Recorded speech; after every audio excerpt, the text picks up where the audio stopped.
I have a grave robbing story for you about the area where I live here on the eastern shore of Maryland. There's this church in Talbot County called Whitemarsh Church, and it was once a real thriving parish in the 18th century, and it was headed by a rector named Daniel Manadier. His father was also a clergyman, and Daniel was married to a woman named Hannah. Hannah died young. And of course, Daniel was very broken up by this. He loved his wife very much. And he went and they did the funeral. They buried her next to the church. And shortly after everyone left, along come some grave robbers. And they can quickly, in 15 minutes, dig up a body.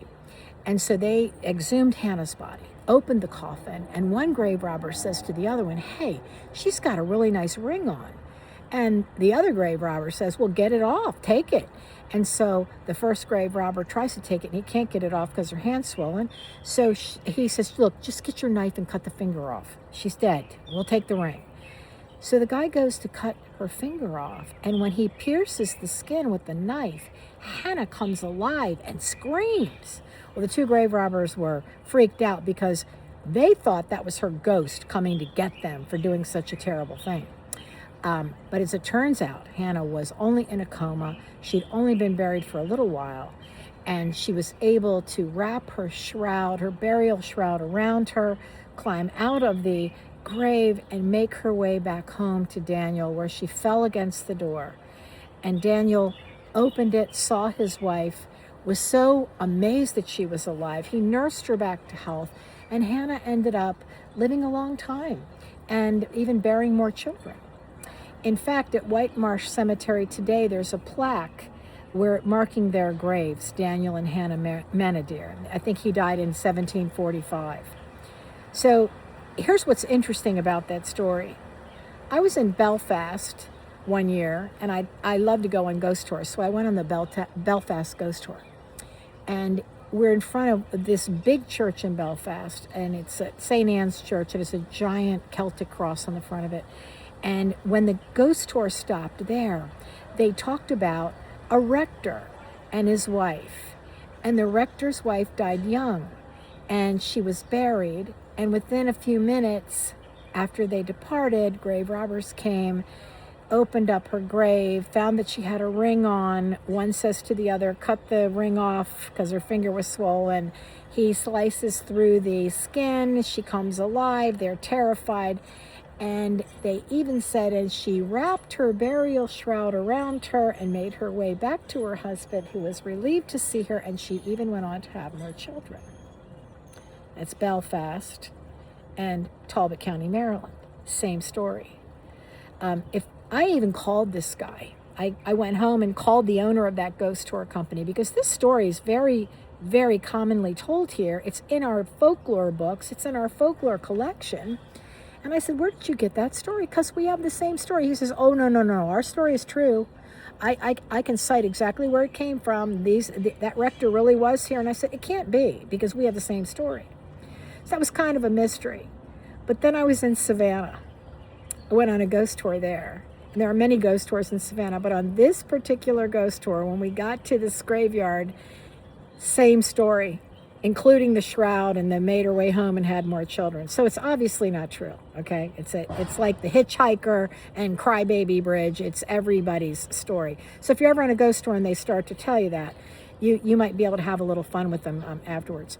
A couple things about this that is really strange in our story case at Whitemarsh.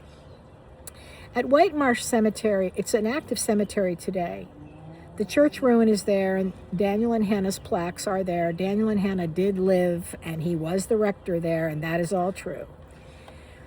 But in the 1940s, or 1930s or 40s, right around that time, there were some people who went to Whitemarsh in the middle of the night, and they exhumed two graves, totally dug them out. There were two giant holes in the ground the next morning.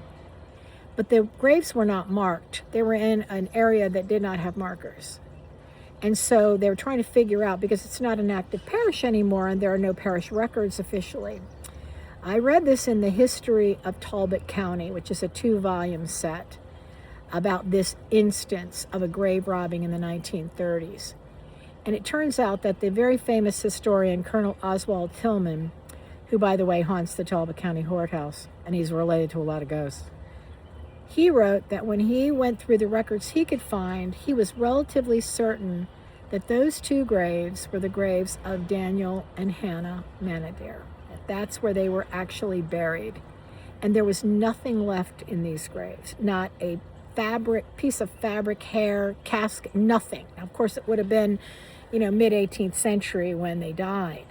But isn't that fascinating, how weird that is, that with this urban legend attached to them, in the end, their graves really were robbed.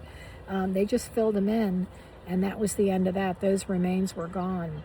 And who would have known that's where they were buried? Because the markers are actually up near the church ruin, not down where these graves were uncovered.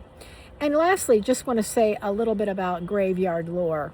These old people were very afraid of being buried alive. And so they would have people watch the grave, but tie a string around their arm or their hand so that if their hand moved, the string would be attached to a bell above the grave and it would ring. And that's where you get phrases like "for who the bell tolls," or the graveyard shift. That was when the person that had to stand there in the middle of the night, or saved by the bell. These things all come from those old graveyard days when people were worried about being buried alive. So that's my story for today. If you're ever going up Route 50 and you have a chance to stop in and see the Whitemarsh Cemetery, it's quite a mystical spot. Till next time.